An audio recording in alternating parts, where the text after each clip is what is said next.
Assalamualaikum.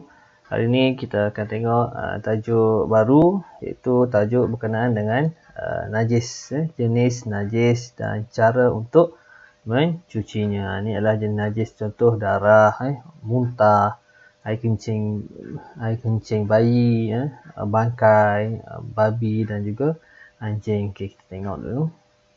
Okey, najis pertama ialah najis mukaffafah. Apa yang dimaksudkan dengan mukaffafah? Maksud mukaffafah, najis mukaffafah ialah najis ringan.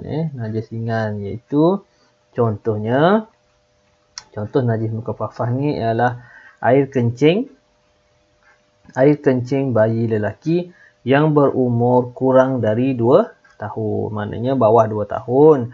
Dan bayi itu hanya minum susu ibu sahaja. Ingat, najis mukaffafah ni ialah najis ringan.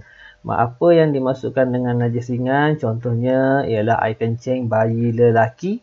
Ingat, air kencing bayi lelaki umur kurang 2 tahun dan hanya minum susu ibu sahaja. Dia tak makan, belum makan lagi lah, belum makan bubur, belum makan sayur semuanya, belum, dia hanya minum susu. Okey, kalau kita terkena dengan najis mukaffafah ni ataupun air kencing bayi lelaki ni, apa yang kita perlu buat ialah cara untuk penyucian dia.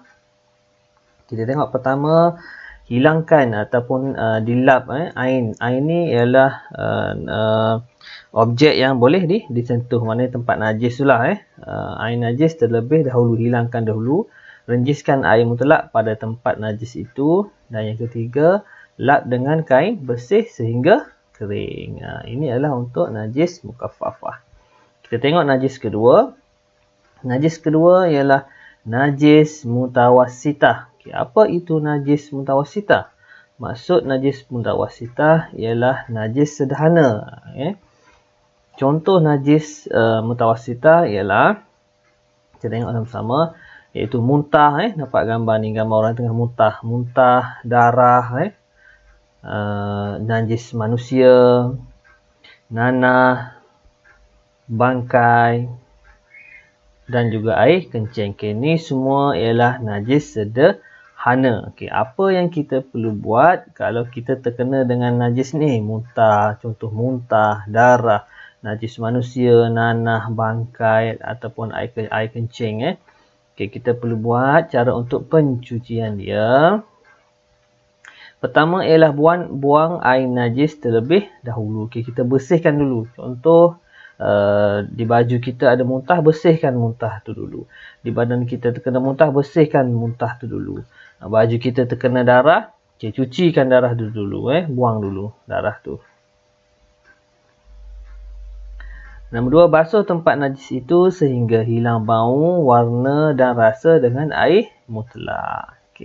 Kita dah buang tadi, kita basuh dengan air mutlak sehingga tak ada bau. Maknanya dah tak ada bau muntah, dah tak ada bau najis, dah tak ada bau nanah, tak ada bau bangkai, tak ada bau air kencing dan tak ada warna dan juga tak ada rasa dengan air mutlak. Kita tengok najis seterusnya ialah najis mughallazah. Apa yang dimaksudkan dengan najis mughallazah? Najis mughallazah ni ialah najis berat. Contoh najis mughallazah ni ialah anjing dan babi serta keturunannya. Anjing dan juga babi. Kalau orang Islam, haram kita sentuh anjing dan juga babi. Sama ada makan daging babi ataupun sentuhnya adalah haram. Apa kita perlu buat kalau kita tersentuh ataupun anjing tu gigit kasut ataupun gigit kita punya pakaian, ataupun terkena air kencing dia ke tahi dia ke, apa kita perlu buat? Pertama, buang air najis terlebih dahulu. Kalau ada yang air najis tu, objek yang kita sentuh tu terkena, buang dulu. Nombor 2, basuh tempat terkena najis dengan air bercampur tanah. Kalau melibatkan najis berat, najis mughallazah ni, kena anjing dan juga babi, kita kena basuh tempat terkena najis itu dengan air yang bercampur tanah. Ambil air dan campurkan dengan tanah. Pastikan tanah tu bersih. Jangan tanah yang bercampur dengan najis dan sebagainya lah, najis tanah yang bersih lah. Yang ketiga, basuh dengan air mutlak sebanyak 6 kali sehingga hilang bau, warna dan juga rasa. Okey, ni adalah untuk najis mughalazah ni, dia detail sikit sebab ni najis berat. Okay, kita tengok. Ini adalah gambar contoh untuk nak bagi awak faham najis mukaffafah ni yang tadi bagi lelaki. Kalau terkena air kencing dia, apa kita perlu buat? Lapkan dulu. Lepas tu guna air, siram dan bersihkan dengan kain sehingga tiada bau, warna dan juga rasa. Okay, kalau untuk najis mutawassitah tadi, najis sederhana, contoh terkena darah. Baju terkena darah, kita buang, bersihkan dulu darah tu, kawasan darah tu, dan bersihkan dengan air.